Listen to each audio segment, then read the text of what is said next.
Hello. Welcome to Twisted Stories, where intriguing and unexpected stories come to life. Please support the channel by following and sharing. If you dance this waltz, I will spare your life, the mafia boss said to the maid in front of 300 of the most powerful guests in America. Cruel laughter echoed through the grand hall. But when she took her first step, the silence that followed satisfied the souls of those who had been humiliated. The Blackwell mansion in Manhattan glittered, as if the stars themselves had descended from the heavens to rest upon each baccarat crystal chandelier. 300 guests dressed in elegance that only old money and blood money could buy, raised glasses of 100-year-old wine, while their laughter reverberated against the vaulted ceilings. This was the 36th birthday celebration of Cassian Blackwell, the man they called the Reaper of the East Coast, the ruler of a criminal empire that stretched across 15 states. His face bore a scar running from his temple to his cheekbone, a reminder that even kings bleed. His eyes, grey as a winter storm, had witnessed more death than most soldiers, and tonight they were fixed on her. But amidst all that glittering darkness, there was someone who did not belong to this world. Amelia Santos moved between the guests with a silver tray, serving canapes with precise and silent movements. She had learned long ago that the best way to survive in this house was to become invisible, never meet anyone's eyes, never speak unless spoken to, never exist beyond her function. The scars on her back, hidden beneath her worn uniform, told stories she had never shared with anyone. She had been working in this mansion since she was 18, ever since the debt collectors sold her to pay a loan she had never taken. Before that, there had been 3 years in the trafficking ring after her parents were murdered before her eyes when she was only 7. Her grandmother Helena had rescued her, taught her to dance, gave her a reason to live. But Helena died when Amelia was 16. And the world had shown no mercy since. No family, no money, no choices. 9 years she had served the Blackwells. 9 years of silence and survival, never knowing that the man who owned her was the grandson of the man who destroyed everything she loved. If this story satisfies your soul, hit that like button and share it with someone who needs to hear it. Subscribe and turn on notifications so you never miss a chapter. Because in the next part, the waltz begins, and nothing will ever be the same. That night, there was a fateful instant Amelia never saw coming. As she passed through the center of the grand hall, her gaze caught by accident on a massive oil painting hanging behind where Cassian stood. The painting showed a woman dancing, black hair streaming in the wind, her feet as if they were gliding over clouds. Amelia's heart seemed to stop. It was the very same painting Helena had once hung in their small home. The painting Helena said was the portrait of an old friend who had died long ago. Amelia couldn't understand why it was here inside the enemy's mansion. Only a few seconds. Amelia looked for only a few seconds, then lowered her head and kept walking. But those few seconds were enough. Victoria Blackwell had seen everything. Cassian's sister stood not far away, a glass of blood-red wine in her hand, her lips curving into a vicious smile. Victoria had hated Amelia from the first day she set foot in this mansion. She hated how Amelia endured every cruelty and silence and never cried. She hated how the scars on Amelia's back, scars Victoria herself had made, never once made the maid beg. And more than anything, she hated the way Amelia looked. Those dark brown eyes always holding a flame Victoria couldn't smother, no matter how hard she'd tried for 9 years. Victoria slipped through the crowd like a venomous snake and came up beside Cassian. She leaned in and whispered into her brother's ear with a voice full of delight. "Do you know what our little maid just did? She dared to look straight at you. Not just look, she stared as if you were something that belonged to her." Cassian was in a foul mood. Only hours earlier, he'd received word that there was a traitor in the organization, someone who'd sold information to a rival on the West Coast. 12 of his men had died because that information had leaked. 12 lives. And now a maid dared to lift her face and look at him. "Which maid?" Cassian asked, his voice cold as ice. "The Santos girl." Victoria pointed toward Amelia, standing near a marble column, head bowed low, trying to disappear into the shadows. She even told the other maids her grandmother used to dance better than anyone in the Blackwell family. Can you imagine that? A maid daring to compare her ragged family to us. Cassian's grey eyes shifted, cutting through the crowd until they landed on Amelia. She didn't look up, but she felt that stare as if someone had set a cold blade against the back of her neck. Her whole body trembled, yet she didn't dare move. Cassian tilted his head, studying that small maid with a curiosity threaded with cruelty.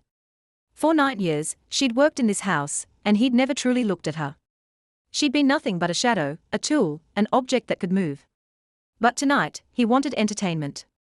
He wanted to see fear in someone's eyes. He wanted to remind everyone in this room that Cassian Blackwell wasn't someone to be played with.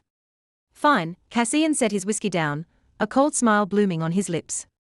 Bring her here. I've got a little game for my guests. Victoria lit up, as if she'd just been handed the greatest birthday present of her life. She signaled to two guards and they started toward Amelia. Amelia's heart hammered as she saw them coming closer. She knew something terrible was about to happen. She could feel it in every strand of flesh, every bone in her body. But she didn't run. Where could she run when this whole world was her prison? Two guards seized Amelia by the arms, and the silver tray slipped from her hands and crashed onto the marble floor with a shrill clatter.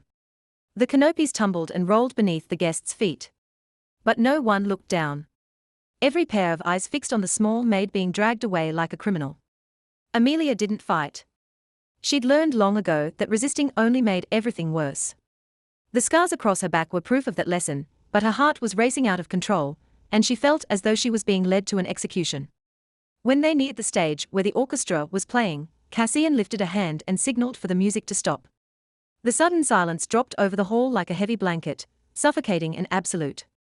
300 guests turned their heads, curious and eager, like vultures catching the scent of blood.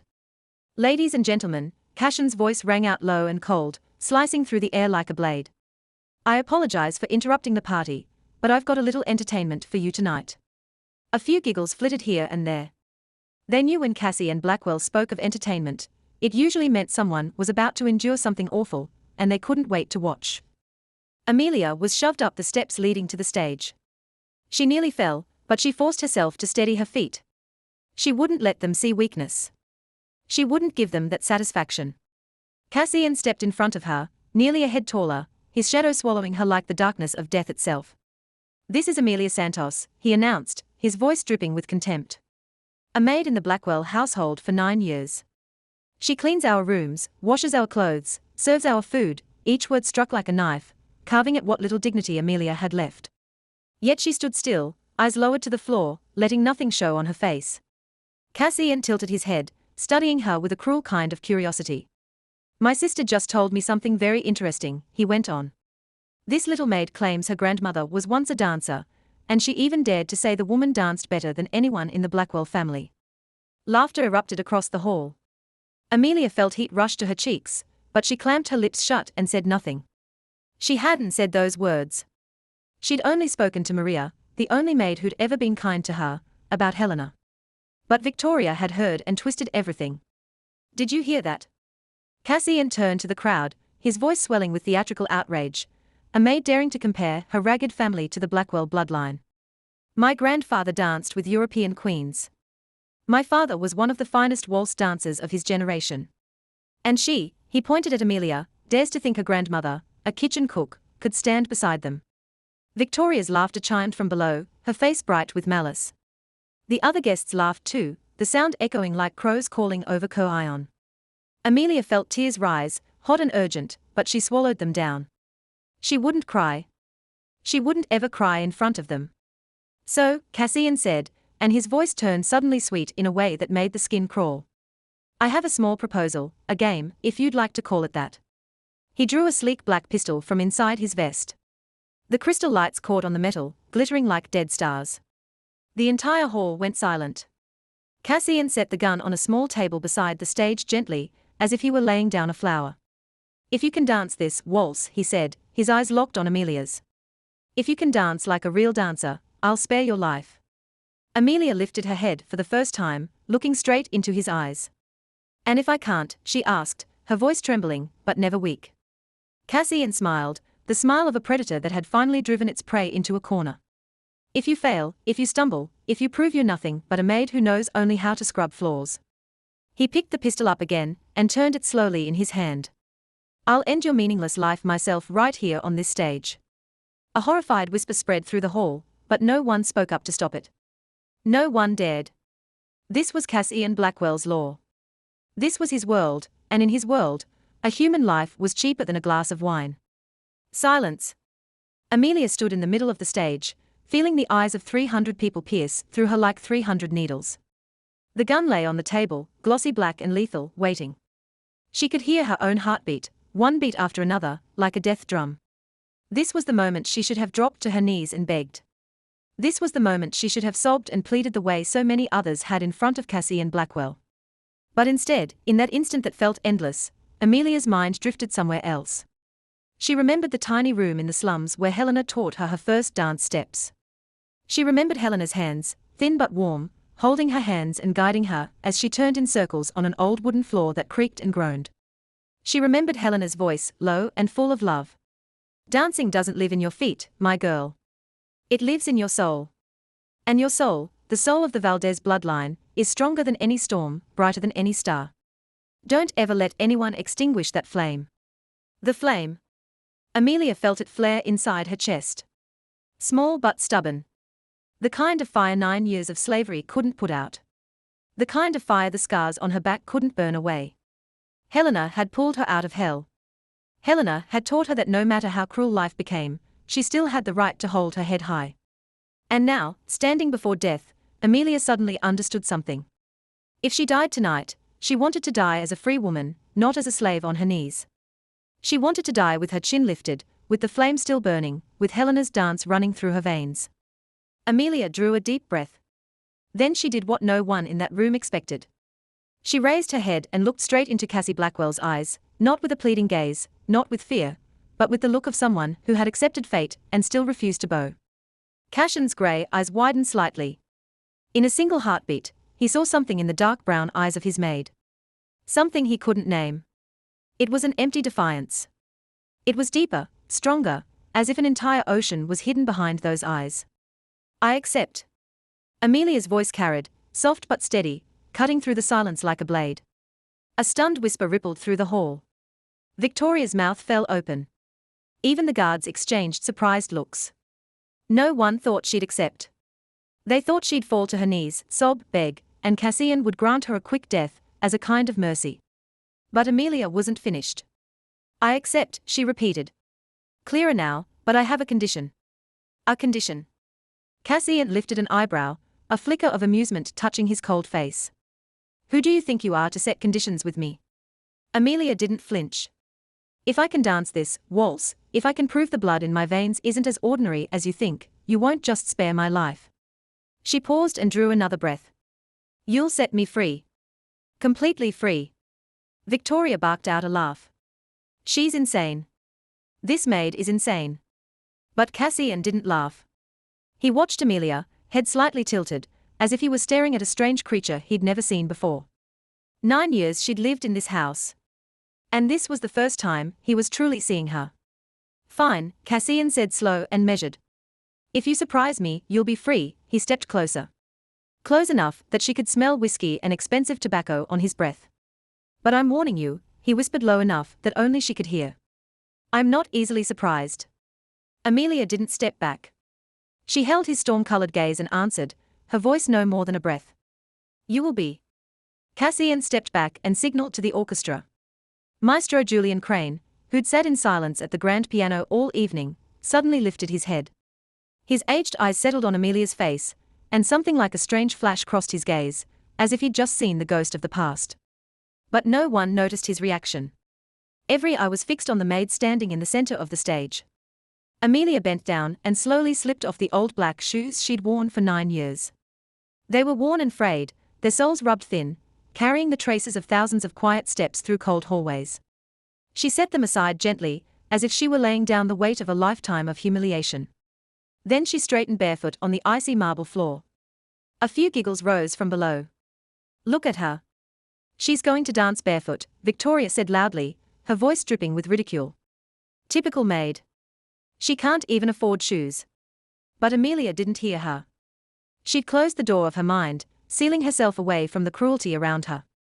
In that instant, she wasn't in the Blackwell mansion anymore. She was standing in Helena's small room, with late afternoon sunlight spilling through the window, and the faint scent of jasmine riding the breeze. She could hear Helena's voice, soft and warm. Feel the floor beneath your feet, Helena. Let it become part of you. Don't dance on the floor. Dance with it. Amelia closed her eyes. She felt the marble beneath her soles, cold but steady. She felt the air around her, heavy with expectation and malice. She felt her own heartbeat slowly settling, steady as a distant drum. Maestro Julian placed trembling fingers on the keys. He'd intended to play a simple waltz, something a maid could never keep up with. But when he looked at Amelia, when he saw the way she stood, the way she breathed, the way she tilted her head, as if she were listening to a melody no one else could hear, a memory surged up without warning. He remembered another woman many years ago, who'd stood the same way, breathed the same way, carried that same gaze. Helena Valdez. Maestro Julian's old heart tightened. It couldn't be.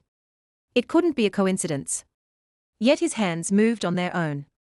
And instead of the simple waltz, he began to play a different melody, one he hadn't played in 30 years, the melody his son Raphael had composed for the woman he loved. The first notes rose, clear and aching, like the weeping of lost souls. Amelia opened her eyes. She knew this melody.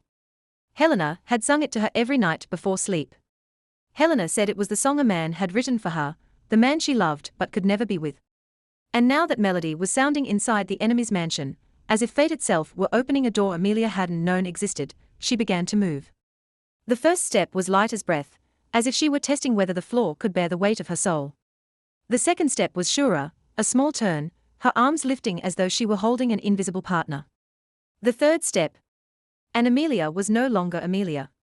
She was Helena. She was Rosa. She was every woman in the Valdez line.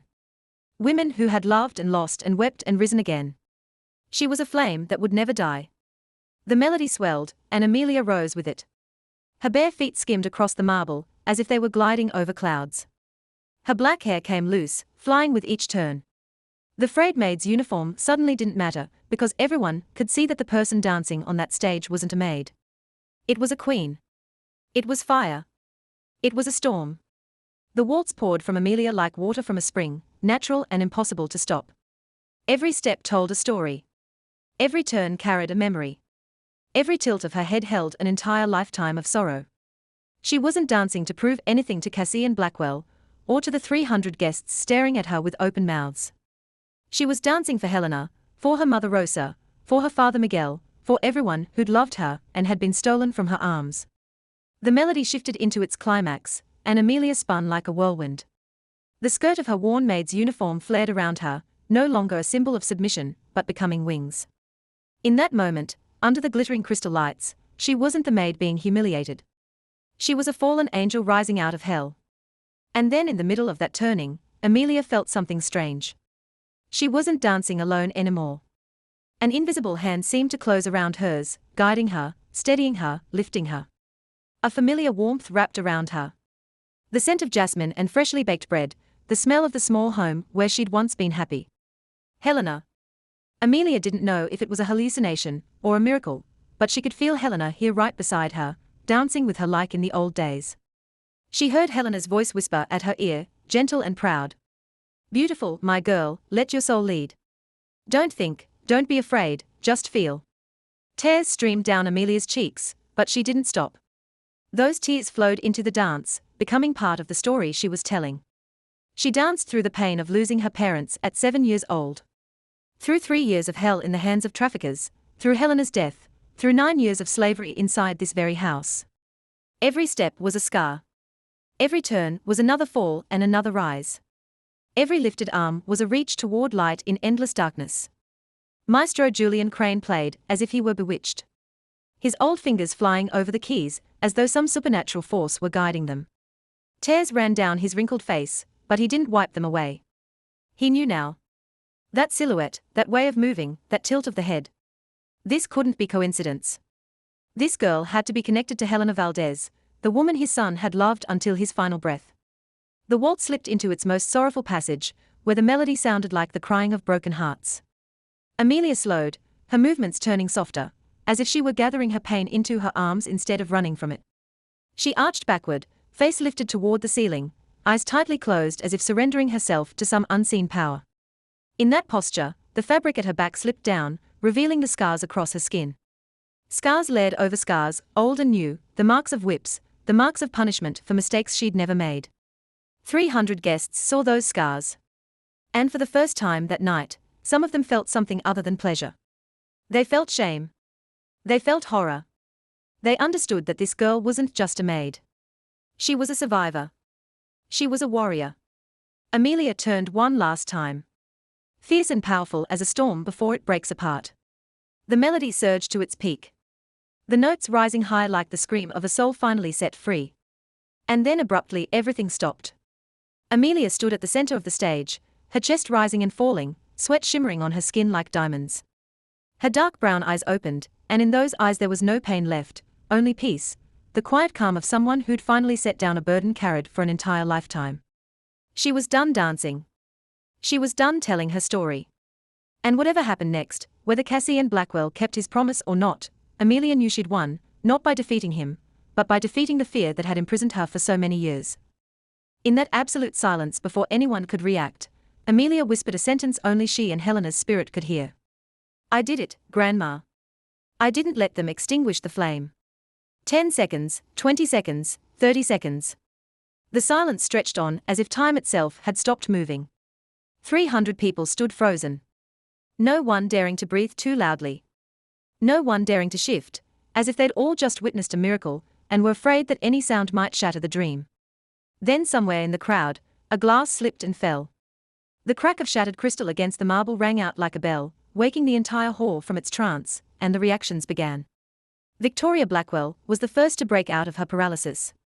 Her face, usually bright with malice and pleasure, had gone pale as a corpse. Her vivid red lips pressed so tightly they nearly disappeared, and the fingers gripping her wine glass clenched until her knuckles turned white. "It can't be," she whispered, her voice trembling with rage. "A maid can't dance like that. This is cheating. Someone must have taught her. Someone must have."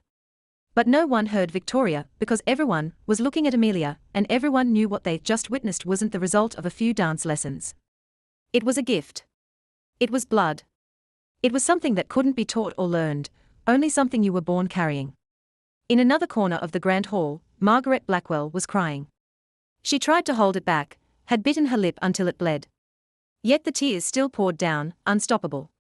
No one noticed her. Everyone was too focused on the stage, but if anyone had looked closely, they would have seen her trembling from head to toe. Margaret knew that dance.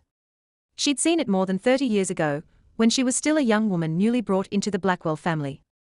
The one who danced it was Helena Valdez, the woman the entire city once called the swan of the dance floor. The woman Edward Blackwell, her father-in-law, had ordered destroyed for a crime Margaret had never believed was real. Margaret looked at Amelia at the way she stood, the way she breathed, the way she tilted her head, and she understood. This girl didn't just dance like Helena. This girl was Helena's blood. And if that was true, then everything the Blackwell family had done to her, every year they'd turned her into a slave, would become an unforgivable crime. But the strongest reaction didn't come from Victoria or Margaret. It came from Maestro Julian Crane. The old man still sat at the grand piano, his hands motionless on the keys, tears streaming down his wrinkled face. He'd known from the moment she began to dance. But now, with the waltz finished, the confirmation hit him like a fist. This girl was Helena's granddaughter, the granddaughter of the woman his son had loved until his final breath, the granddaughter of the woman the Blackwell family had destroyed. And that meant this girl also carried blood ties to Raphael, his son. Julian felt as if his old heart might burst. 4 years he'd searched. Years he'd tried to find any clue about the grandchild his son might have left in this world. And now the girl was standing right in front of him, alive, surviving hell after hell, made into a slave by the enemy's own family. He had to speak to her. He had to tell her the truth. But not now. Not in front of 300 watching eyes. In the crowd, applause began to rise. One person at first, then 2, then 10, then the entire hall. The guests weren't clapping because they wanted to praise a maid, but because they couldn't help it. Their bodies reacted before their minds could stop them. They just witnessed something extraordinary. And no matter how badly they wanted to deny it, they couldn't look away. Amelia stood in the storm of applause, but she didn't hear it. She looked only at Cassian Blackwell, the man still standing motionless beside the gun, his storm-grey eyes fixed on her with an expression she couldn't read. And in the moment their gazes locked, they both knew their lives would never be the same again. The applause slowly faded, giving way once again to a tense, waiting silence. Every gaze shifted now from Amelia to Cassian, awaiting the verdict of the Dark King. The gun still sat on the table, glossy and cold. But Cassian didn't look at it. He looked only at Amelia, his grey eyes never leaving her for even a second. Then he did what no one in the room expected. Cassian Blackwell, the East Coast Reaper, the man who'd never bowed his head to anyone, inclined forward in a slow, slight bow. It wasn't the bow of someone beneath another, but the bow of a gentleman before a lady, a silent acknowledgement that she had won. A stunned whisper rippled through the hall like ocean waves. Victoria nearly dropped her glass for the second time that night. Margaret lifted a hand to cover her mouth, not knowing whether to cry or laugh. Even the coldest guards exchanged disbelieving looks.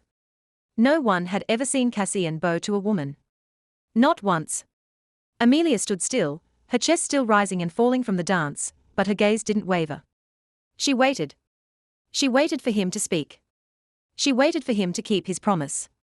She waited for the freedom she'd paid for with her soul. Cassian straightened, and when he spoke, his voice wasn't as cold as before. There was something else in it. Something even he didn't fully understand. "You surprised me," he said loud enough for the entire hall to hear. "Not just surprised. You stunned me. I've lived 36 years in this world. I've seen a lot. I've endured a lot, but I've never witnessed anything like what you just did." Amelia's heart began to race again. This was the moment he'd let her go. This was the moment she'd be free. This was the moment 9 years of slavery would end. So, Cassian continued, stepping closer. Close enough for her to see every line in his face. Close enough for her to feel his breath against her skin. "I'll keep my promise. You won't die tonight." Amelia let out a shaky breath. But the relief lasted only a heartbeat, because Cassian wasn't finished. "But I can't let you leave." The world under Amelia's feet seemed to collapse. She stared at him, unable to believe what she'd just heard. "You promised." Her voice trembled, but the steel stayed in it. "You said if I surprised you, you'd set me free." "I said if you surprised me," Cassian replied, a strange smile appearing on his mouth. Not cruel and not kind either. The smile of someone who'd just discovered something too precious to let go. "But you didn't surprise me, Amelia. You haunted me." Amelia took a step back, but Cassian followed. "And what haunts Cassian Blackwell," he said, his voice dropping into a whisper meant only for the two of them, "is never allowed to leave. Never." "I'm not your property," Amelia said, her voice like fire even as her heart sank into ice. "I'm a person. I have a right to be free." "A right?" Cassian tilted his head, his grey gaze sliding over her face, as if he were trying to memorize every detail. "Do you know where you are? This is my world. This is my kingdom. In this kingdom, the only right that exists is mine." He turned to the crowd, his voice ringing out with authority. "From tonight onward, Amelia Santos is no longer a maid of the Blackwell household. She'll be treated as a special guest. She'll have her own room. She'll have servants attending her, but she isn't permitted to leave this mansion. That's my order." Victoria opened her mouth to protest. But Cassian's cold stare cut her off. Margaret closed her eyes, as if she couldn't bear it anymore. Amelia stood on the stage, feeling like she'd just escaped one cage only to step into another. A cage of gold instead of iron, but still a cage. She looked at Cassian, and for the first time, she saw something in his eyes beyond cruelty. She saw loneliness. She saw longing. She saw an abandoned child hiding behind the mask of a king. But it didn't change the truth that he'd just betrayed her. And Amelia swore to herself, no matter how long it took, she'd find a way out of this place. She wouldn't let any cage, gold, or iron imprison her soul forever. Right after the party ended, two maids led Amelia through hallways she'd never been allowed to step into in all 9 years. The east wing of the mansion, reserved for the Blackwell family, and only the most important guests. Each of her footsteps echoed on the marble, and she felt as if she were walking into another world. A world so lavish it stole the breath from your lungs. Yet so cold it reached straight into your bones. They stopped in front of a massive oak door, intricately carved. One of the maids opened it and bowed her head. "This is your room from now on," she said, her voice empty of feeling. "Mr. Blackwell ordered that everything you need be prepared." Amelia stepped inside and went still. The room was larger than the small house where she and Helena had once lived.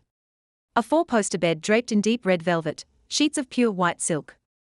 A rosewood wardrobe took up an entire wall, and inside hung dresses Amelia knew were worth more than everything she'd ever owned in her life. A vanity with a gold-framed mirror, crystal perfume bottles sparkling, a wide window overlooking the rose garden, moonlight pouring in, and laying a soft silver veil over everything. But Amelia didn't see beauty. She saw a cage. She went to the window and tried to open it, locked. She crossed to the balcony doors, locked. She turned back toward the main door that had just closed behind her and heard a key turning in the lock. Locked? Beautiful, isn't it? Victoria's voice came from somewhere in the shadows. Amelia spun around and saw her sitting in an armchair in the corner, legs crossed, a glass of red wine in her hand. She'd been there all along, waiting like a snake in its den. My brother gave you the finest room in the East Wing, Victoria said as she rose and moved closer with a predator's grace. Do you know who this room belonged to before you? This was my mother's room when she first came here as a bride. Amelia said nothing. She only stood still and looked straight into Victoria's eyes. She'd learned long ago that silence was the best weapon against someone like her. Victoria clenched her jaw, clearly irritated that she wasn't getting the reaction she wanted. You think you won, she hissed, her beautiful face twisting with fury. You think just because you can dance a few cheap steps, you can climb over this family's head and neck. Victoria moved in closer. Close enough for Amelia to smell the wine on her breath. I don't know what trick you used to enchant my brother, but I swear to you, I'll find out. And when I do, she smiled, a smile cold as ice. You'll wish you'd died on that stage tonight. Victoria turned on her heel and left, her high heels striking the floor like a countdown to the end of the world. The door slammed and Amelia was alone again. She stood in the luxurious room, looking around at expensive things she didn't want. Silk dresses, French perfume, a soft bed. None of it meant anything when the door was locked from the outside. She walked to the wardrobe, opened it, and stared at the dresses hanging inside. Red, black, white, blue, every one of them tailored perfectly, as if someone already knew her measurements. It made her shiver. How long had Cassian been planning this? Or did he simply have the power to make anything real in a single breath? Amelia closed the wardrobe and went to the window. She looked out at the rose garden under the moonlight, and for the first time since the dance ended, she allowed herself to cry.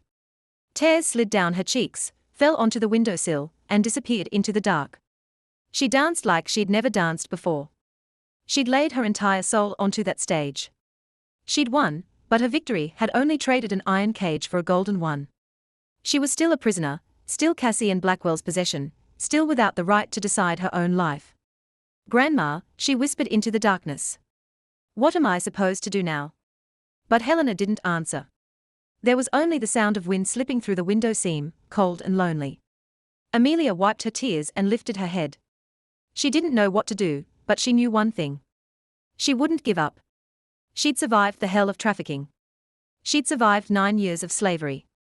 She'd survived this too. And one day, she'd be free. No matter how long it took, no matter what it cost, she would be free. The first night, Amelia didn't sleep. She sat by the window, staring into the darkness and waiting for dawn.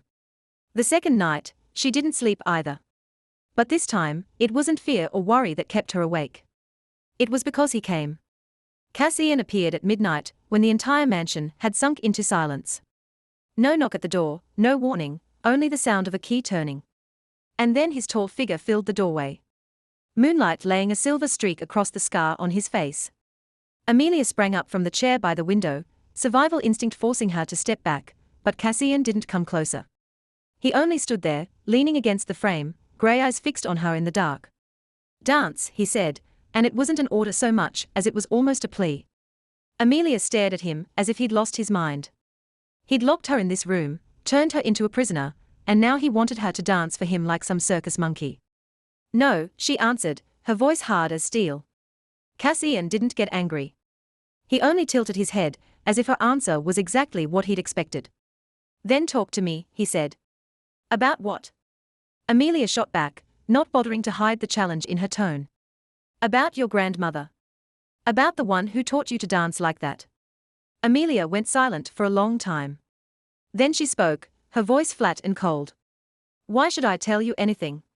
Because I want to know, Cassian replied as simply as if that were reason enough. And because tonight I don't feel like killing anyone.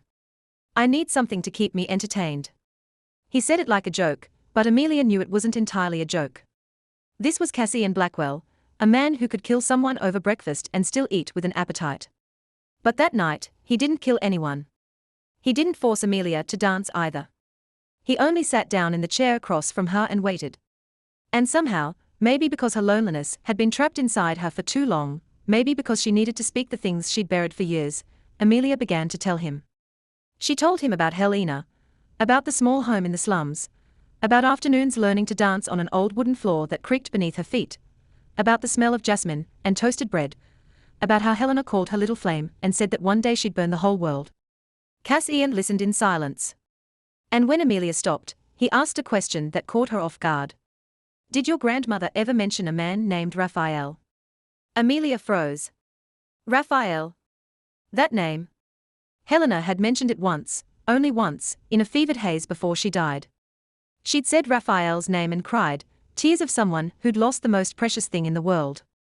Amelia had never known who Raphael was. How do you know that name? She asked, her voice trembling.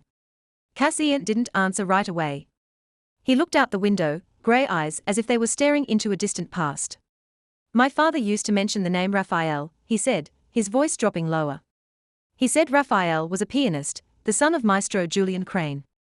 He said Raphael died young, and that his death had something to do with my grandfather. But every time I asked for more, my father went quiet. A chill ran down Amelia's spine. Something was wrong here. There was an invisible thread binding her to the Blackwell family. A thread she couldn't yet see, but could feel in her bones. Your father, she said slowly. What kind of man was he? Victor Blackwell. Cassian exhaled. And for the first time, Amelia saw real exhaustion on his face. He was the only person who ever loved me. He taught me that real strength doesn't live in killing. It lives in protecting the people you love. And he died when I was 15. 15, Amelia did the math in her head. Cassian was 36, which meant his father died 21 years ago. The same year, Helena suddenly appeared and rescued her from the traffickers. The same year, her life changed completely. Was that just coincidence, or was something bigger hiding underneath it all? Cassie rose, preparing to leave. But before he stepped out, he paused and spoke without turning around. I'll come back tomorrow night, and the nights after that until I understand why you haunt me like this. The door closed, the lock clicked. Amelia stood alone in the darkness, her mind spinning with incomplete pieces. Helena, Raphael, Victor Blackwell, death, coincidence. She felt as if she was standing in front of a massive curtain, and behind it was a truth that could change everything. But she didn't know how to pull that curtain down. She didn't know whether she had the courage to face what was hiding behind it. And she didn't know that Maestro Julian Crane, at this very moment, was sitting in his room inside the Blackwell mansion, writing a letter that would change her life forever. 3 days after the night Cassian mentioned the name Raphael, Amelia received an unexpected visitor. Her door opened and instead of Cassian or Victoria, Maestro Julian Crane stepped inside. He looked even more drawn than he had on the night of the party, his eyes hollow, as if he hadn't slept in days. In his hands was a small wooden box, old and worn smooth by time. May I speak with you, he said, his voice trembling. There are things you need to know, things I've kept silent about for far too long. Amelia looked at him, surprised and wary. She couldn't understand why a world-famous maestro would want to speak privately with her. A former maid being held captive, but there was something in his eyes, a deep pain threaded with a fragile hope that made her nod. Julian sat in the chair across from her and set the wooden box on the table between them. His hands shook as he lifted the lid. Inside were photographs yellowed with age, brittle old letters, and a silver necklace with a heart-shaped pendant. The moment Amelia saw the necklace, it was as if lightning struck her. She lifted a hand to her chest, where Helena's necklace still rested beneath the fabric of her dress. The necklace in the box was identical to hers, except one held a whole heart, and the other was only half. You have the other necklace, don't you? Julian asked, his voice thick with emotion. The other half of this heart. Amelia didn't answer with words. She slowly drew the necklace from beneath her clothing and laid it in her palm. The half-silver heart glimmered in the morning light, as if it had been waiting for this moment for years. Julian looked at it and began to cry, not loud sobs, but the quiet tears of a man who'd carried grief for too long. My son, he said, his voice like a whisper drifting from a distant grave. Raphael gave this necklace to Helena on the day they married in secret. Each of them kept half the heart, promising they'd reunite when the time was right. But that time never came. Amelia felt the world around her tilt and spin. Helena and Raphael married, but Helena had a daughter, her mother, Rosa. And Rosa was supposed to be the wife of Miguel Santos, her father.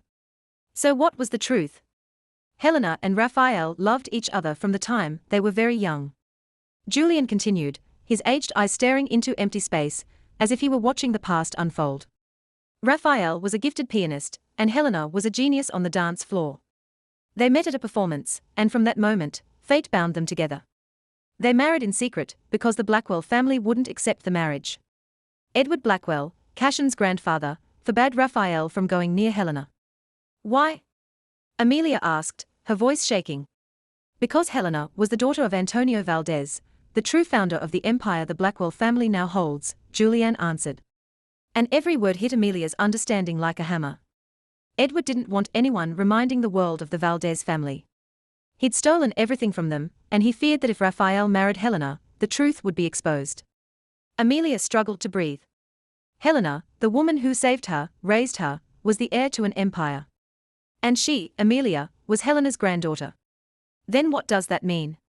Rosa. My mother, Amelia asked, her voice on the edge of breaking. Was she Helena and Rafael's child? Julian nodded, tears still running. Rosa was their daughter, but when Edward discovered Helena was pregnant, he did everything he could to tear them apart. Rafael was forced to leave, and Helena was made to marry Miguel Santos, a man who worked for Edward to hide the truth. Miguel knew Rosa wasn't his, but he loved Helena and accepted everything. He was a good man until Edward stole his life, too. Amelia sat perfectly still, feeling as if she'd been thrown into the center of a storm. Everything she thought she knew about her life, about her family, had been a lie. Her father wasn't Miguel Santos. Her mother's father was Rafael Crane, the son of the man sitting in front of me. So you, she whispered, looking at Julian through tears. You're my great-grandfather.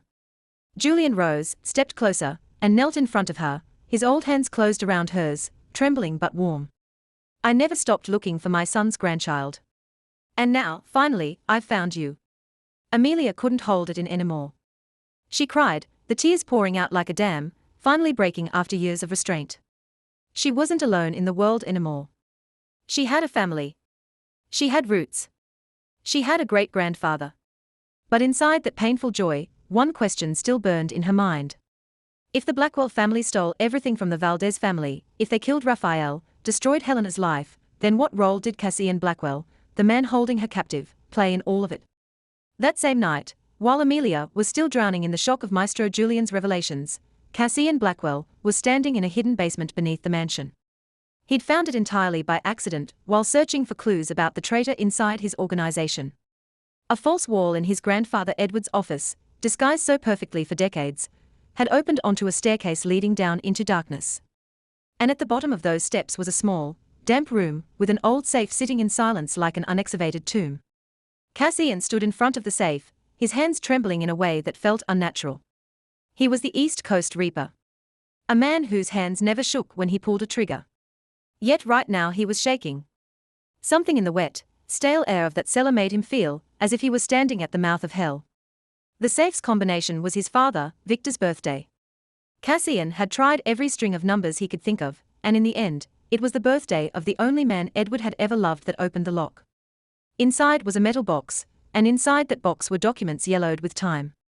Cassian carried the box up to his office, closed the door, and began to read. Every page he turned was a knife driven into everything he'd ever believed. The first document was a handwritten will, Antonio Valdez's signature at the bottom, dated more than 50 years earlier.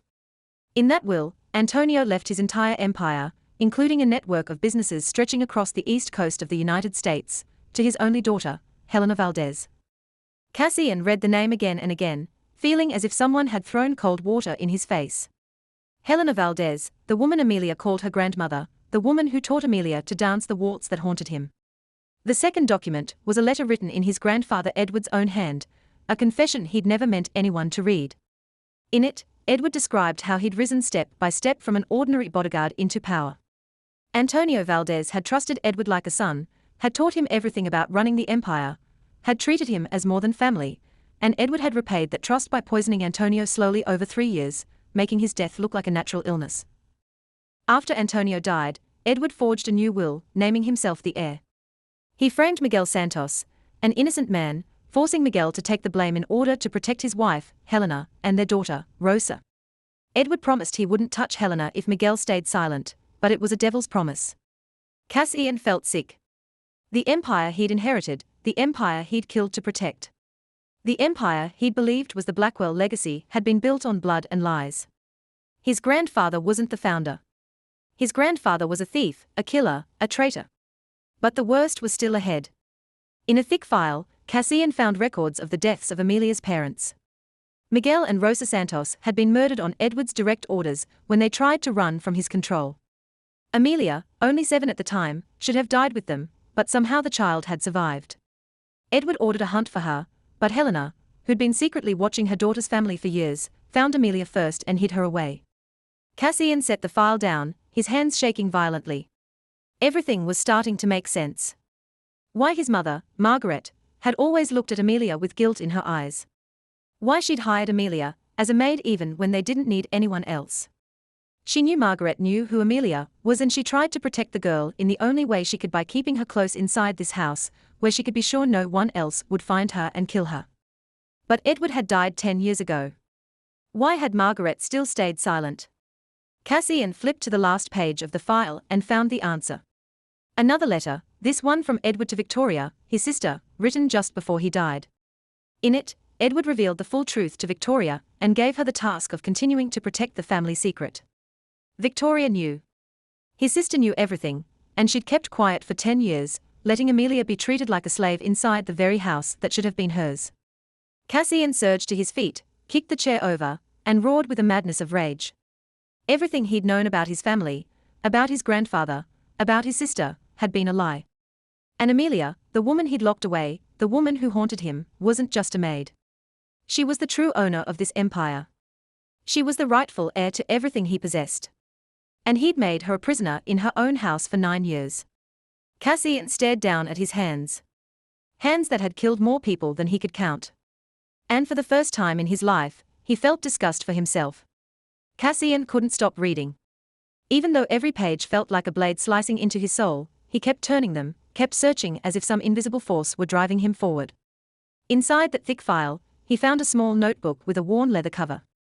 His grandfather Edward's handwriting packed tight across every page. It was a diary that recorded every crime Edward had committed across his life, as if he wanted to preserve them like trophies. And in it, there was a section devoted entirely to the Santos family. March 12, 20 years ago, Edward wrote that Miguel Santos had become dangerous. After years of silence, Miguel was beginning to show signs he might speak the truth.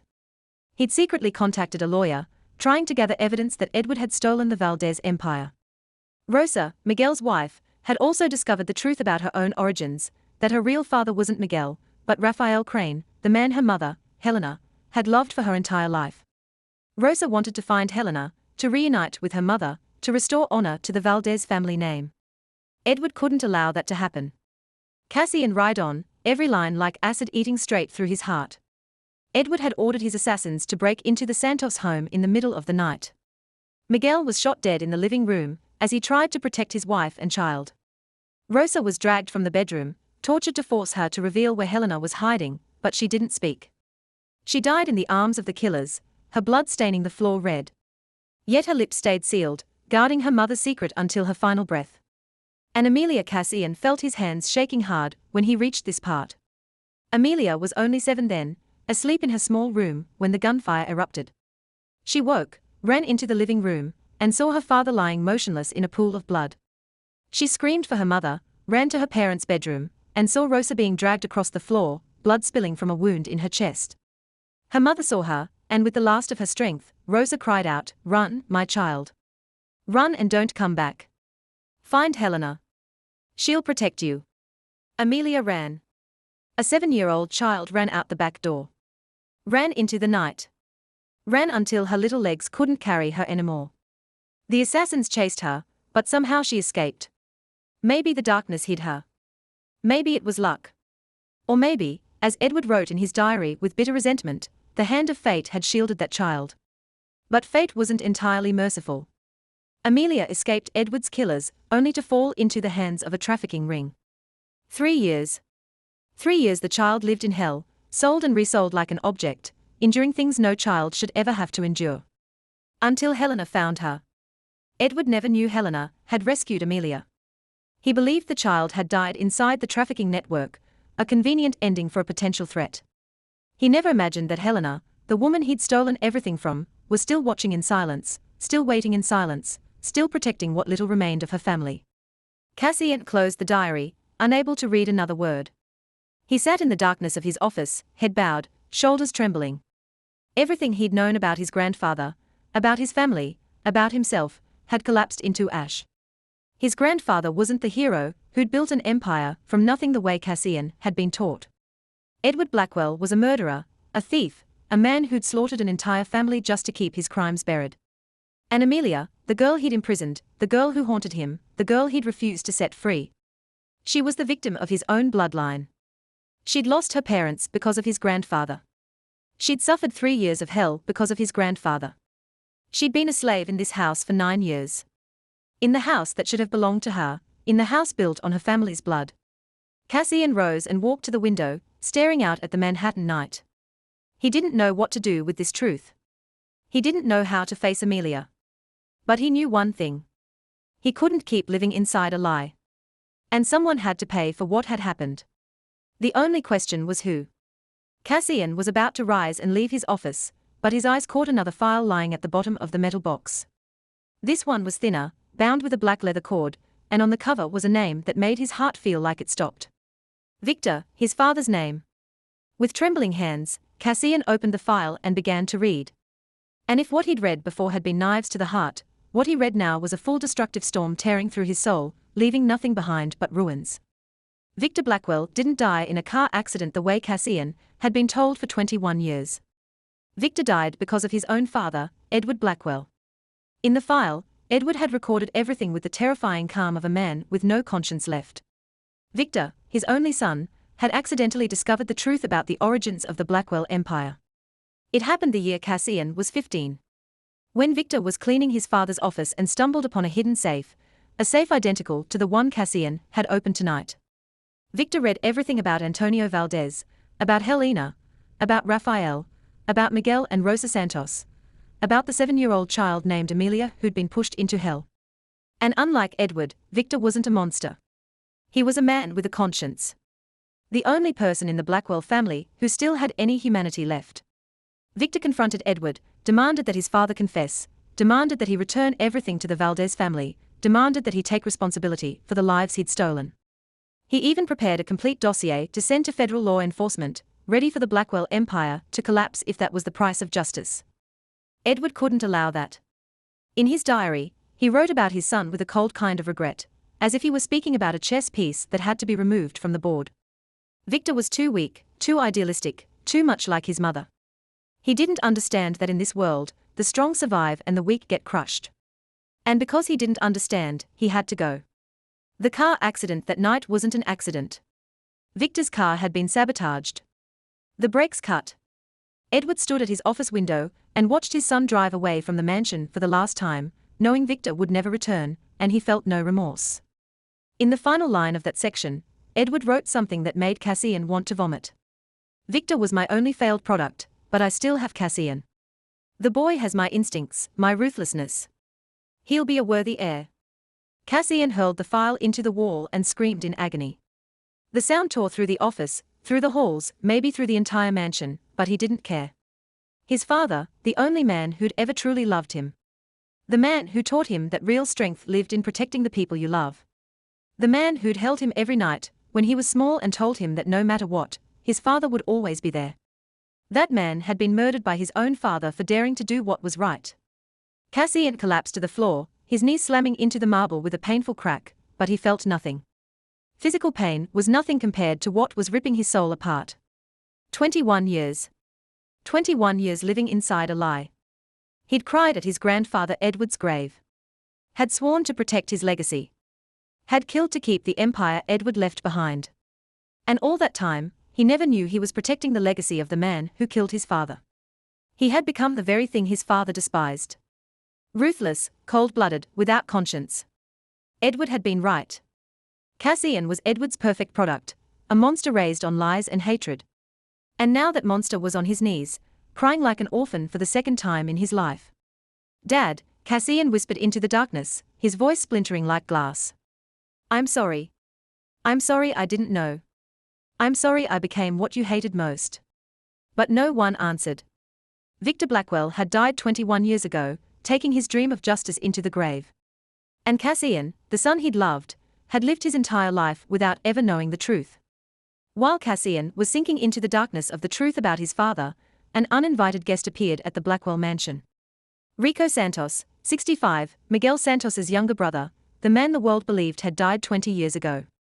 He'd lived in the shadows for 2 decades, hiding, waiting, gathering every scrap of evidence of Edward Blackwell's crimes. And now, when he learned his niece was being held inside the enemy's own house, he couldn't wait any longer.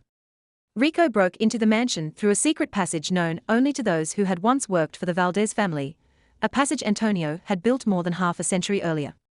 He reached Amelia's room at midnight. When the entire estate was sleeping, Amelia jerked awake at the sound of the window opening. And before she could scream, a warm, steady voice rose in the dark. Don't be afraid, my girl. I'm Rico Santos. I'm your uncle. Amelia stared as the man stepped out of the shadows. His face darkened by years, his eyes carrying the sorrow of someone who'd lost too much. He wore simple black clothes, an old leather briefcase in his hand, and even though Amelia had never met him, she could see the resemblance to her father Miguel in the old photographs Helena had once shown her. I'm the one who wrote to Maestro Julian, Rico said as he sat beside her bed. I've watched you from a distance for years. Since Helena rescued you from the traffickers, since you were brought into this mansion as a maid, I wanted to take you away. But Helena said it wasn't time yet. She said you needed to be here. Needed to understand your enemy. Needed to grow stronger before you faced the truth. What truth? Amelia asked. Even though inside her the pieces were already beginning to lock together after what Maestro Julian had revealed. Rico opened his briefcase and pulled out a thick stack of documents. The truth that you're the rightful heir to the empire the Blackwell family has been holding, he said, placing the file into Amelia's hands. This is Antonio Valdez's original will. Your great-grandfather, the real founder of this empire. In the will, Antonio left everything to his daughter Helena, your grandmother. And under inheritance law, when Helena died without leaving a new will, everything passed to the next direct heir. That was your mother, Rosa. And when Rosa died, too, the only heir left was you, Amelia Santos Valdez Crane. Amelia looked down at the documents in her hands, feeling as if she were holding a bomb. She was the heir. She was the true owner of everything Cassian Blackwell possessed. This mansion, this empire, all of it should have belonged to her family. Should have belonged to her. And there's more, Rico said, pulling out a USB drive and a stack of photographs. Proof that Edward Blackwell murdered your great-grandfather, forged the will, ordered the deaths of your parents. It's all here. Enough to drag the Blackwells into court. Enough to take back everything that's yours. Enough to avenge everyone who died. Amelia held the USB, her hands trembling. Revenge. She could destroy the Blackwell family. She could reclaim the empire. She could make Cassian pay for the 9 years she'd been turned into a slave. But another image rose in her mind, sharp and unavoidable. Cassian on the floor of his office, crying like a child as he read about his father's death. She'd seen it through a crack in the door, as she passed before Rico arrived. She'd seen the collapse of the ruthless mafia king. And in that moment, she hadn't seen an enemy. She'd seen another victim of Edward Blackwell, an orphan like her, a soul devoured by lies. What are you going to do with all of this? Rico asked. Amelia stayed quiet for a long time, looking toward the window where dawn was beginning to show. I don't know yet, she whispered. But I need time to think. Helena taught me that hatred is a chain. I don't want to wear that chain for the rest of my life. Victoria Blackwell wasn't a fool. She noticed the change in Cassian the very next morning, after the night he found the hidden safe. His grey eyes weren't icy anymore. They were empty like the eyes of the dead. He didn't give orders, didn't hold meetings, didn't do any of the things a mafia boss was supposed to do. He only sat in his office and stared into nothing, as if his soul had already left his body. Victoria knew this was her opening. She'd waited her whole life for a moment like this. The moment Cassian was weak, the moment she could take everything that should have been hers, she was Victor Blackwell's daughter, Edward Blackwell's granddaughter. Yet, because she'd been born a woman, she'd been pushed aside while Cassian inherited it all. It wasn't fair, and Victoria was going to fix that unfairness. Within 2 days, Victoria secretly reached out to the 3 biggest mafia bosses in the neighboring states, men who'd resented Cassion's rule for years. She promised them rich slices of territory, lucrative arrangements, privileges Cassian had never allowed. In return, they'd back her coup, help her remove Cassian, help her seize the throne of the Blackwell Empire. But Victoria knew outside support wouldn't be enough. She needed a hostage, something that would force Cassian to bend without daring to fight back. And the perfect hostage was Margaret Blackwell, their mother. Margaret was taken on the 3rd night. While she was sitting in her private room reading, Victoria's men clapped a hand over her mouth, bound her, and dragged her to an abandoned warehouse on the outskirts of Manhattan. Victoria called Cassian herself to deliver the news, her voice cool and triumphant. "Dearest brother," she said, "I've got a small gift for you. Mother is with me now, and she'd love to see you. But before you come, I have a few small conditions. You'll sign the papers, transferring all power to me. You'll leave New York and never return, and you'll hand that dancing maid over to me so I can deal with her." "If you don't agree," Victoria let out a soft laugh. "I'm not sure Mother will be in one piece the next time you see her." Cassian stood in his office with the phone in his hand, his body trembling with rage and helplessness. His sister had betrayed him. His mother was in the enemy's hands, and he, the mafia king who'd once terrified the entire East Coast, didn't have the strength to fight anymore. His soul had been crushed by the truth about his grandfather, about his father, about himself. He didn't even know who he was anymore. Nathan Cole, Cassion's most loyal right hand, stood beside him, worry etched into his face. "What do you want me to do, sir?" Nathan asked. "We can gather men. Hit the place where Victoria is holding Mrs. Margaret." "No." Cassian shook his head. "Victoria has too many allies now. If we attack head-on, my mother will die. Then what are you going to do?" Cassian stayed silent for a long moment. Then he said something Nathan never would have expected. "I need to speak with Amelia." Cassian came to Amelia's room at midnight. But this time, he didn't open the door with a key like an owner. He knocked and waited. When Amelia opened the door, she saw a Cassian completely different from the man she'd known. No arrogance, no cruelty, no ruler stare, only a man who'd lost everything, standing there with his shoulders slumped and his eyes red from sleeplessness and crying. "I know who you are," Cassian said, his voice rough. "I know what my grandfather did to your family. I know this empire should have been yours, and I know you've got every reason in the world to want me dead." Amelia didn't move. She said nothing, only watched him with an unreadable gaze. "But I'm not here to ask for forgiveness." Cassian went on. "I'm here to beg you to save my mother. Victoria kidnapped her. Victoria will kill her if I don't surrender. And I can't let my mother die. She's the only innocent one in this family. She tried to protect you in her own way for all these years. Please, Amelia." Cassian Blackwell sank to his knees in front of her, head bowed low, and Amelia could see his shoulders shaking. "I'll do anything you want. I'll sign the empire over to you. I'll confess to the police about every crime the Blackwell family committed. I'll die if you want me to die. Just help me save my mother, please." Amelia looked down at the man kneeling at her feet. And she remembered Helena's words. "Real strength isn't in destroying your enemy. It's in having the power to destroy them and choosing not to." "Stand up," she said, gentle but firm. "I'll help you. Not for you, but for Margaret. And because I don't want another innocent person to die for crimes they didn't commit." The plan came together within a few hours. Rico Santos, with the remnants of underworld connections left from Antonio Valdez's time, provided intelligence on the warehouse where Victoria was holding Margaret. Nathan Cole gathered the men still loyal to Cassian. Not many, only about 20. But every one of them was among the most battle-hardened fighters, and Amelia, though she had no experience in combat, insisted on going with them. She said Margaret had quietly protected her for 9 years, and she owed her at least her presence in a moment of danger.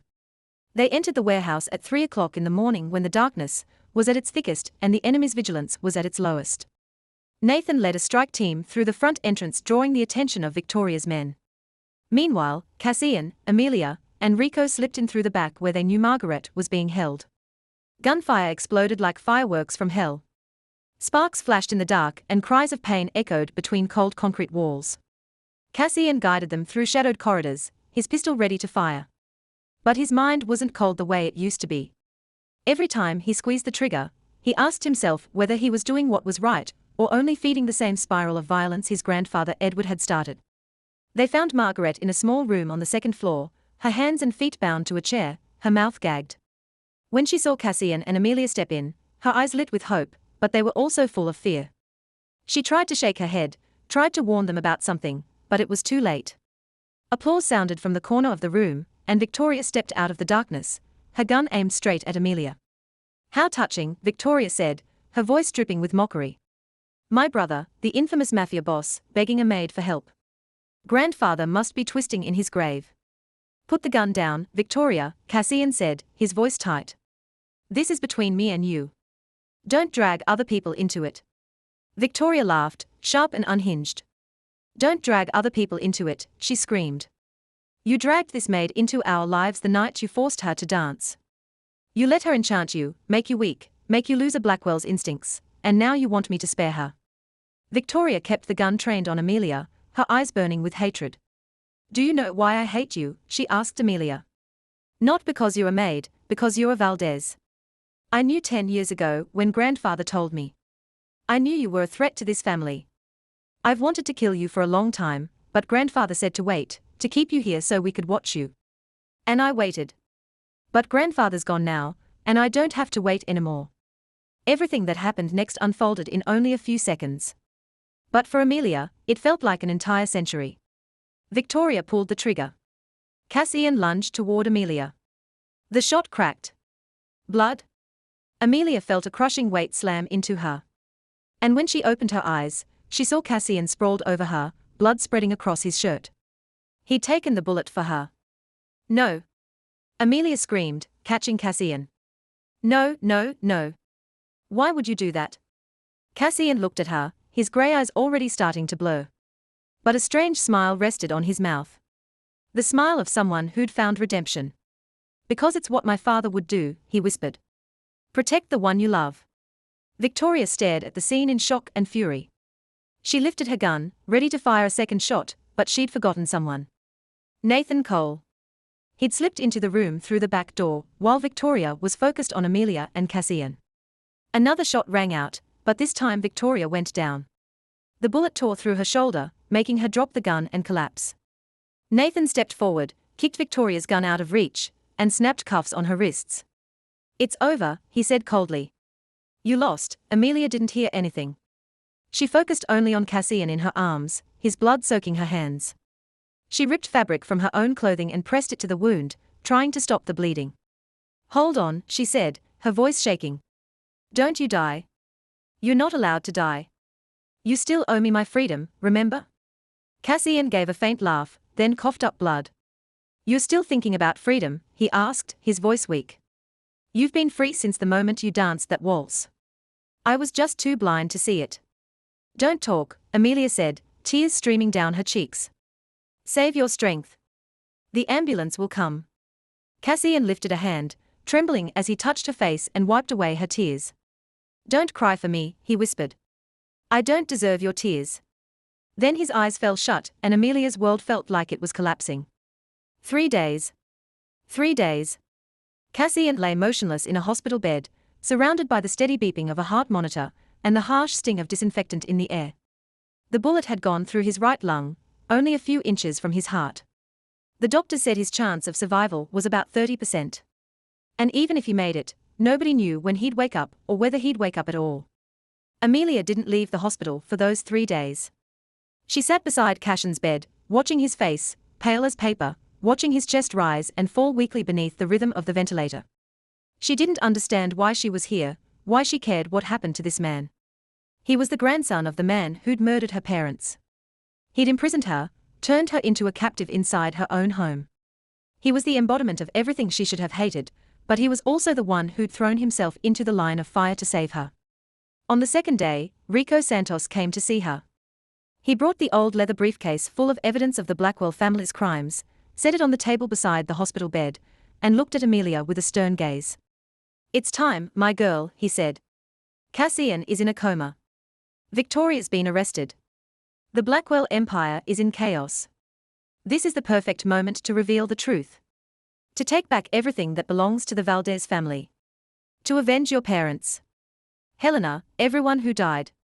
Amelia looked at the briefcase, then looked down at Cassian lying still. Inside her head, two voices argued. One voice urged her to act. Reminded her of the years of slavery. The scars on her back the night she watched her parents get slaughtered. Justice. That was the justice she deserved. But the other voice, Helena's voice, whispered something else. Hatred is a chain, my girl. It doesn't bind your enemy. It binds you. Forgiveness doesn't mean forgetting. Forgiveness means freeing yourself from the weight of the past so you can keep walking forward. Amelia stood and went to the window, looking out at the Manhattan sky as it slowly turned toward sunset. She thought of Helena, who'd lost everything and still found happiness in teaching her to dance, in loving her without conditions. She thought of her mother, Rosa, who died with her lips still sealed about Helena's hiding place, who gave up her life to protect the people she loved. She thought of Cassian, of the look in his eyes when he lunged into the bullet's path, of his last words before he slipped into darkness. Because it's what my father would do, protect the one you love. Victor Blackwell, Cassian's father, had wanted to do the right thing, too. He'd wanted to return everything to the Valdez family. Wanted to expose Edward's crimes, and he died for it. Cassian, even without knowing the truth for 21 years, carried his father's heart inside him. He was a victim of lies, just as she was a victim of violence. I've decided, Uncle, Amelia said, turning back to Rico. I'm not going to release this evidence. Not now. Not like this. Rico stared at his niece, stunned. What are you saying? He demanded. He killed your parents. His family stole everything from us and you want to forgive them. I'm not forgiving Edward. Amelia shook her head. He's dead and his crimes will never be erased. But I don't want to punish people who didn't commit those crimes. Margaret is innocent. Cassian didn't know the truth. Even Victoria, as twisted as she is a product of Edward's poisonous upbringing. She stepped back to Cassian's bedside and looked down at his pale face. Helena taught me that the most beautiful dance isn't the dance of destruction. It's the dance of transformation. I want to transform my family's pain into something beautiful. Instead of multiplying suffering, Rico was quiet for a long moment. Then he let out a slow sigh. You're so much like Helena, he said, his voice threaded with pride and worry. She would have done the same. They sat together in silence until darkness filled the room. And then, on the third day, while Amelia was half asleep in the chair beside the bed, she felt a faint movement. She opened her eyes and saw Cassian looking at her, his grey eyes dull but open, his cracked lips struggling to form words. You're still here, he whispered, his voice rough as sandpaper. Why didn't you leave when you could? Amelia looked at him and for the first time since it all began, she smiled. A soft smile without hatred, without fear. Because I don't want to become what your grandfather turned my family into, she said. I don't want to be a hostage to hatred. And because I believe you can become the man your father wanted you to be. Cassian stared at her. And in his eyes, Amelia saw something she'd never seen there before. Hope. You're giving me that chance? He asked. Amelia nodded. But you'll have to prove you deserve it. Not to me. To your father's memory. To my family's memory. To yourself. A year passed like a dream. A year long enough for wounds to heal. Long enough for fractures to be mended. Long enough for the impossible to become possible. And in that 1 year, everything changed. The Helena Valdez Foundation officially launched in the spring, exactly 1 year after the night Cassian took a bullet for Amelia. It became the largest nonprofit in the United States, dedicated to rescuing and supporting children who'd been trafficked. Funded by more than half the wealth of the Blackwell Empire, Cassian kept his promise. He converted the entire underground network into legitimate businesses, worked with federal law enforcement to dismantle the criminal pipelines he'd once run himself, and used every resource he had to rebuild what his grandfather had destroyed. The Helena Valdez Dance Academy opened in the summer. Inside the very building where Helena once taught dance before Edward Blackwell ruined her career. It was a free academy for poor children and children who'd been abused. A place where talent mattered more than background, where small feet could learn how to rise from the ashes of fate. Amelia taught there personally every week, passing on to the children what Helena once passed on to her. Maestro Julian Crane, though he was nearly 70, still sat at the grand piano every day, accompanying the children as they practiced, his old eyes shimmering whenever he watched his granddaughter spin across the floor. After so many years of loneliness, he'd found family, and it was the greatest gift of his life. Margaret Blackwell spent the final days of her life in peace in a small house by the sea, far from the glitter and the shadows of the Manhattan mansion. She was forgiven, not because she deserved it, but because Amelia understood that Margaret, in her own way, was also one of Edward's victims. She'd stayed silent for too long, feared too much, and yet she tried to protect Amelia in the only way she knew how, by keeping her close. Victoria was sentenced to 20 years in prison for kidnapping and attempted murder. Amelia didn't forgive her, not because she couldn't, but because Victoria felt no remorse. In court, Victoria still looked at Amelia with hatred in her eyes, still believed she was the victim, still refused to accept any responsibility at all. Some people can't be saved, and Amelia had learned how to accept that. And Cassian, he wasn't the East Coast Reaper anymore. He was just a man trying day by day to become a better version of himself. He worked 12 hours a day running the foundation and the academy. Not because he was chasing redemption, but because for the first time in his life, he felt like he was doing something that mattered. And every evening, he came to the small apartment where Amelia lived, carrying dinner he'd cooked himself, sitting beside her, telling her about his day. They weren't lovers. Not yet. There were too many wounds that still needed healing, too much history that still had to be faced. But they were friends, allies, two souls who'd found each other in the dark and were walking toward the light together. On the Academy's opening night, Amelia stood on stage before hundreds of guests and dozens of children seated in the front row. She wore a simple white dress, her black hair loose over her shoulders, and around her neck hung the silver half-heart pendant Helena had left behind. "My grandmother taught me that dance isn't in the feet," she said, her voice carrying through the hall. "It's in the soul. And our souls, no matter how many times life beats them down, can still stand up and dance. Tonight, I want you to know that no matter where you come from, no matter what you've lived through, you deserve to dance, to dream, to live a whole life." The music began, and Maestro Julian played the melody he'd composed for Helena so many years ago. Cassian stepped onto the stage. No longer an arrogant mafia boss, only a man with a heart learning how to love again. He faced Amelia and held out his hand in invitation. "Will you give me this honor?" Amelia smiled and placed her hand in his. They began to dance, a waltz that was gentle and fluid, two souls becoming one on the floor. And somewhere, Amelia believed, Helena was smiling down at them. The waltz continued, and Amelia and Cassian turned across the dance floor like two birds who'd finally found their sky after so many years of captivity. Crystal light poured over them. But this time it wasn't the glare of power or wealth. It was the light of hope, of healing, of something good being born from the ashes of the past. When the melody came to an end, Amelia lifted her gaze and whispered into the dark. "I did it, Grandma. I turned darkness into light, and somewhere beyond time and space." Amelia believed Helena, Rosa, Miguel, and even Victor Blackwell were smiling because true love never dies. It only transforms into the strength that helps those who remain keep rising and keep dancing through the storms of life. This story teaches us that hatred is a chain that binds the self, not the enemy. Forgiveness doesn't mean forgetting the wounds. It means freeing the heart from the weight so it can keep moving forward. Real strength isn't in destroying someone else.